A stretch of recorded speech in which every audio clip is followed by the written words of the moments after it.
Okay, well, I've got myself a hand sprayer. Finding these is absolutely incredible because everything comes with its own sprayer head. These days in bottles, so actually finding an individual one at a cheap price took me 3 stores to go to. I got this for $2, which is not bad value. I came out here last night to take this out, and it'd gone down a bit, so I thought, oh, okay. I planted a few plants in it, and I'm pretty impressed with the way they settled in overnight, sort of thing, and they were pretty good overnight too. So I've just been hand spraying. And I find like between 40 and 60, and this is a 500ml bottle, and about 200 sprays per bottle, so you know, between 2 and 3 mils per spray basically. So I was able to actually stabilize. I'm getting there, put it that way. So. And you can, and the nozzle, you do have to adjust the nozzle slightly from when the bottle was full to when it's nearly empty, sort of thing, to keep the same consistency with the spray droplets. But so I've done this a couple of times, and we're slowly stabilising it. But you've got to get the spray droplets to a size that they don't actually push the seeds around on the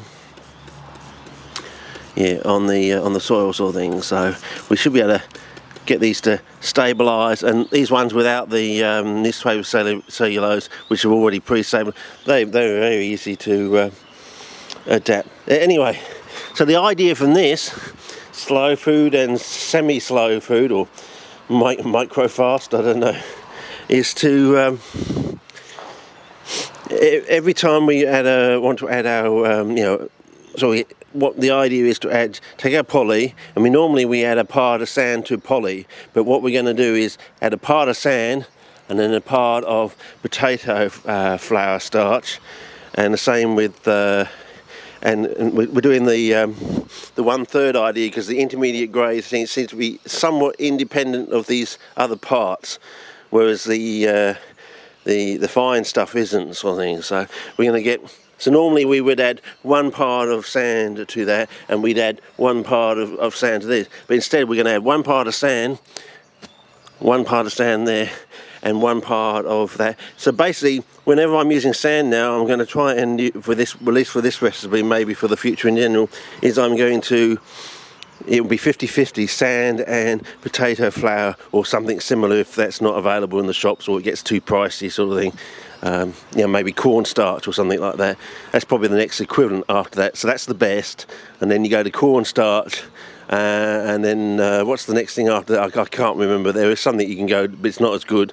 So you go from that to cornstarch to this, which is the best because it's got the highest copper level of any of the natural flours, sort of thing. So you might want to think about that. Okay, well, this is just got a minute on there, so basically that's what I'm going to do. I'm going to get my poly. Well, basically what I want to do is actually, let's see what this looks like, hey? So I think we're going to have to do it in this one, fellas. It's going to get a bit messy otherwise, so we're going to put that in there, and we're going to get our sand. This is going to run out before I actually get it all done, but so we're going to put our 1 part of sand in there, and then we.